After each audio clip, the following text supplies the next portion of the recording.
ही everyone, कैसे हो? मैं भी बढ़िया हूँ। वेलकम टू कोडिंग वाला यूट्यूब चैनल।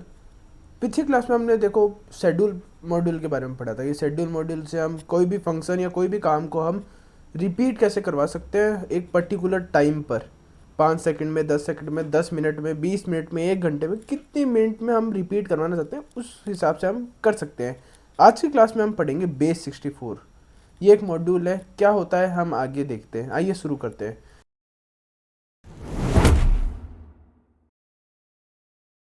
सबसे पहले मैं क्या करता हूँ, एक नया फोल्डर बना लेता हूँ। फोल्डर का नाम रख लेते हैं हम बेस 64 मॉड्यूल। एंटर करते हैं। इसके अंदर एक फाइल बन जाएगी बेस 64 मॉड्यूल .py। अब सिंपली ये देखो, बेस 64 मॉड्यूल क्या होता है। याद है हमने एक वो पढ़ा था, मॉड्यूल पढ़ा था हैशलिप करके, जो क्या करता है किसी भी पासवर्ड को हैश में कन्वर्ट कर देता है। लेकिन होता क्या है, वो जो हमारे पास पासवर्ड होता है वो हैश में कन्वर्ट होने के बाद डिक्रिप्ट नहीं हो सकता वापस। अगर मैंने एक बार हैश में कन्वर्ट कर दिया तो एक इनक्रिप्टेड फॉर्म में रहेगा, है ना। उस चीज़ को सॉल्व करता है बेस 64। बेस 64 क्या करता है, किसी भी अगर टेक्स्ट को, किसी भी अगर इमेज या फाइल को अगर हमें इनक्रिप्ट करना है तो हम क्या करेंगे, उसको लेंगे बेस 64 के द्वारा हम इनकोड करेंगे। इनकोड करने के बाद जब भी हमें ज़रूरत पड़ेगी हम डिकोड कर सकते हैं उसको, है ना।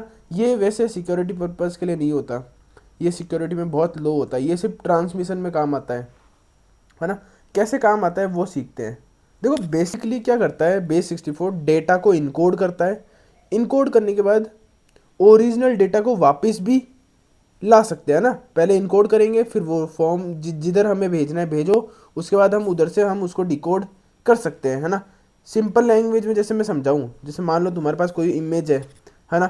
हम क्या करेंगे, उसको हमें कहीं पे भेजना है, ईमेल पे कहीं पर भी भेजना है, तो मैं क्या करूँगा, उसको बेस 64 से इनकोड करूँगा ताकि वो किसी टेक्स्ट में कन्वर्ट हो जाएगा, और उधर जाके मैं क्या करूँगा, डिकोड कर लूँगा। समझे? रियल वर्ल्ड यूज़ यही होता है ईमेल में अटैचमेंट, इमेज इन जेसन। यानी मैं जेसन का ऑब्जेक्ट बना रहा हूँ। जेसन हम आगे हमने जेसन फाइल पढ़ भी रखा है ना, जिसमें हम ऑब्जेक्ट बनाते हैं। तो ऑब्जेक्ट में अगर इमेज को स्टोर करना है तो मैं उसको टेक्स्ट के फॉर्मेट में भी कर सकता हूँ। किसकी मदद से? बेस 64 की मदद से, है ना। कैसे करना है वो देखते हैं। सबसे पहले तो मैं क्या करूँगा, इम्पोर्ट कर लेता हूँ। इम्पोर्ट किसको इम्पोर्ट करना है? बेस 64 को। बेस 64 को क्या कर लिया, इंपोर्ट कर लिया। अब इंपोर्ट करने के बाद मान लो मेरे पास, सबसे पहले हम टेक्स्ट का देखते हैं। मान लो मेरे पास एक टेक्स्ट नाम से वेरिएबल है जिसकी वैल्यू है हेलो तेजवर्धन। मैंने सिंपली हेलो तेजवर्धन नाम से एक टेक्स्ट बनाया। मैं इसको क्या करूँगा, इनकोड करूँगा, है ना। इनकोड कैसे करते हैं ये समझो। इनकोड करने का तरीका क्या है, सिंपल है। मैं बोलूँगा टेक्स्ट डॉट इनकोड। मैंने क्या कर लिया, टेक्स्ट को इनकोड कर लिया। अब सिंपली ना बेस 64 का यूज़ करके मैं इस जो इनकोड हुआ है ना उसको बेस 64 के कन्वर्ट करूँगा। जैसे अगर मैं इनकोड कर रहा हूँ ना, इनकोड मेरे को बाइट में वैल्यू देगी, है ना। उसको मैं बेस 64 के अंदर टेक्स्ट में कन्वर्ट करूँगा। कैसे करते हैं देखो मैं बताता हूँ। मान लो मैं इनकोडेड नाम से एक वेरिएबल बनाता हूँ। मैं बोलता हूँ क्या, बेस 64 डॉट B64 इनकोड। और इनकोड किसको करना है, टेक्स्ट डॉट इनकोड को, है ना। अगर मैं इसको रन करूँगा, तो होगा क्या, ये देखो। इसको मैं प्रिंट करवा देता हूँ। प्रिंट कर लो, किसको प्रिंट कर लो, इनकोडेड को, है ना। अपने टर्मिनल लाते हैं, टर्मिनल के अंदर सर्च करते हैं क्या। मैं बोलता हूँ कि सबसे पहले तो फोल्डर के अंदर चलो बेस 64 के अंदर। फिर सिंपली क्या करो, आप ऐसा करो कि रन कर दो क्या, Python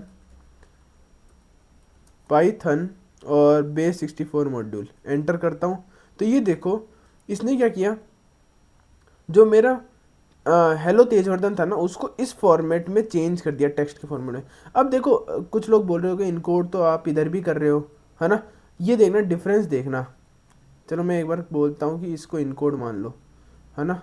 encoded is equal to text dot encode. अगर मैं इसको हटा देता हूँ तो अब टेक्स्ट डॉट इनकोड कौन है, ये है ना। अब देखते हैं कि इसका आंसर क्या आता है। इसका आंसर क्या आ रहा है देखो, सिंपली ये पता है बाइनरी नंबर में कन्वर्ट हो रहा है, हमें तो दिख रहा है लेकिन ये क्या हो रहा है, बाइनरी नंबर में कन्वर्ट हो रहा है। ये देखो, ये सिंपल टेक्स्ट मैंने इसको किस में कन्वर्ट किया, बाइट्स में। किस में कन्वर्ट कर लिया, बाइट्स में। फिर मैं बाइट्स बेस 64 के द्वारा किस में कन्वर्ट कर रहा हूँ, बाइट्स को कर रहा हूँ एक टेक्स्ट में।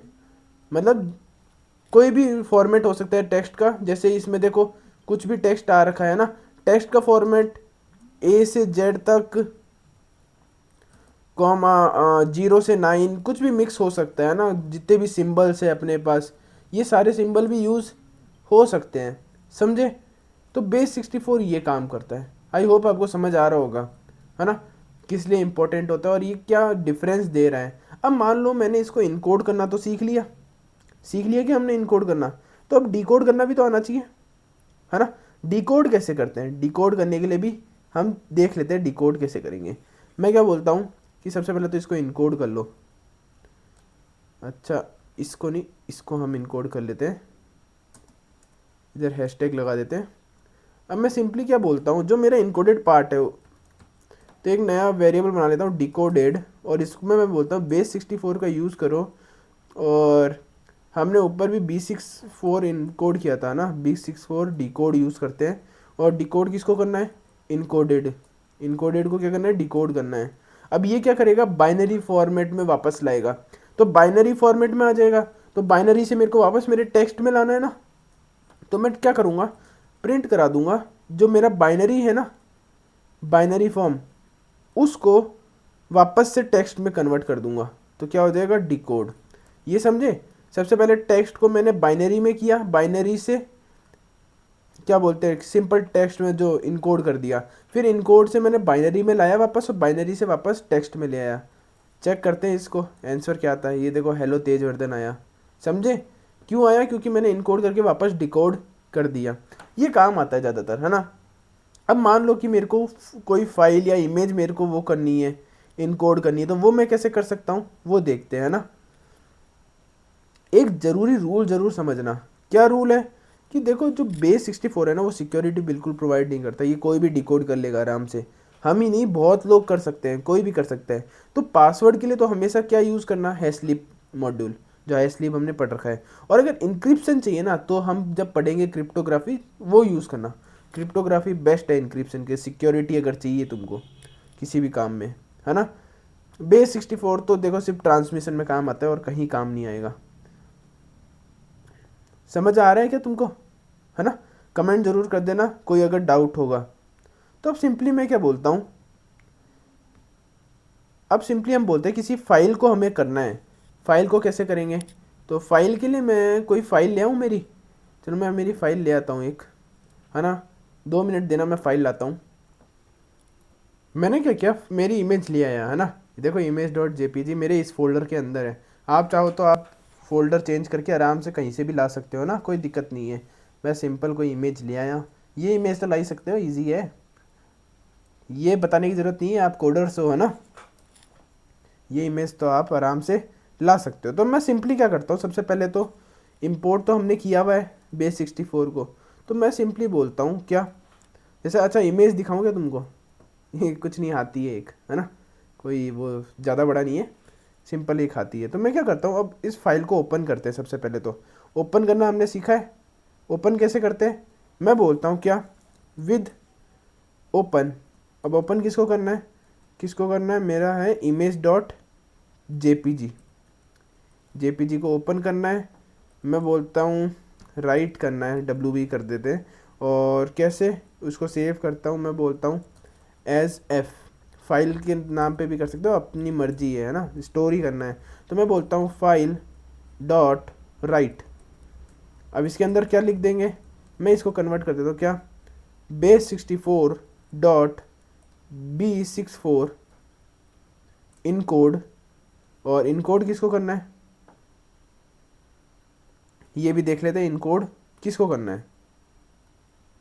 अच्छा, इसमें इनकोड किसको करें, ऐसा करते हैं, अच्छा एक चीज़ तो भूल ही गई, इनकोड करना है ना, ये तो मैं डिकोड करने लग गया था, है ना। इनकोड करना है तो मैं सिंपली क्या बोलता हूँ, रीड करेंगे ना, राइट थोड़ी करेंगे। मैं बोलता हूँ रीड करो, और रीड क्या करो, आप ऐसा करो, एक इनकोडेड डेटा नाम से बना लो इनकोडेड डेटा, और उसको क्या बोलो कि base64.b64 इनकोड, और इनकोड क्या कर लो, एफ एफ नहीं, फाइल डॉट रीड, जो भी मेरा फाइल डॉट रीड में डेटा आएगा उसको क्या कर लो, इनकोड कर लो, और सिंपली क्या हो जाएगा, मेरा जो डेटा है वो इनकोड हो जाएगा। समझे? अब अगर मेरे को इसको डिकोड करना है तो डिकोड कैसे करेंगे, वही सेम, सबसे पहले फाइल को ओपन करो। फाइल को कैसे ओपन करूँगा, मैं बोलता हूँ ओपन करो, किसको ओपन करना है, मैं बोलता हूँ इमेज डॉट जेपीजी। अगर मैंने इसको ओपन कर रहा हूँ तो इस बार मैं क्या करूँगा, राइट करूँगा, पहले रीड किया था, इस बार राइट एज एफ कर लेते हैं, और सिंपली बोलते हैं क्या, जो मेरा इनकोडेड डेटा है उसको क्या कर लो, डिकोड कर लो। तो मैं बोलता हूँ एफ डॉट राइट, और इसके अंदर क्या लिख लो, आप जो base64 है ना उसके अंदर B64 डिकोड का यूज़ कर रहे हैं डिकोड करने के लिए, और किसको डिकोड करना है, जो मेरा इनकोडेड डेटा है, इनकोडेड डेटा है ना उसको क्या करना है, डिकोड करना है। तो इस तरीके से क्या होगा, हमारी फाइल भी इनकोड और डिकोड हो सकती है। आई होप आपको समझ आया होगा, है ना। आज के लिए इतना ही, अगर और कुछ आपको अगर जानना हो ना तो मेरे को कमेंट कर देना, मैं तुरंत बताऊंगा, है ना। आई होप आपको समझ आ रहा होगा। मिलते हैं अगली वीडियो में, धन्यवाद।